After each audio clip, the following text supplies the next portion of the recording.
to 23.5%. But we're also joined by Vijay Thadani, the Vice Chairman and MD of NIIT, who will break down the numbers for us. Thanks a lot, Mr. Thadani, for joining us and giving us all those details. Looks like a strong operational performance that there are in terms of your EBITDA as well. But the concern is that what does FY17 look like? Now, you did have a weak base going forward. The company did have a turnaround. And now with this on the way, out of the way rather, FY17, could you give us some guidance for FY17? Because we did hear you in the press conference indicating that your guidance for FY16 has been met with growth of 15% and 12% EBITDA margins as well. Yeah, so I think there were three objectives for FY16, and as you know, we started with our transformation journey by first restructuring, then re-energizing. So this year we are in the re-energizing phase, and in that we were to achieve in corporate learning group 15 and 12, which we are ahead of, 15% growth and 12% margin.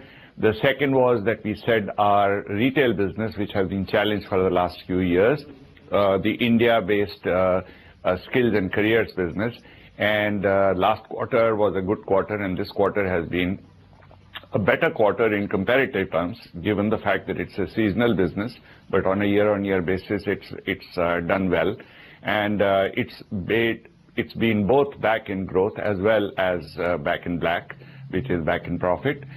And the other issue was to make sure that we launch new products. So one of the features of this quarter are the way we have launched. We have got into newer geographies. You saw Norway and Ireland. You saw we've launched new products. NIIT StackRoute was an important addition. NIIT.TV is a very important new business model.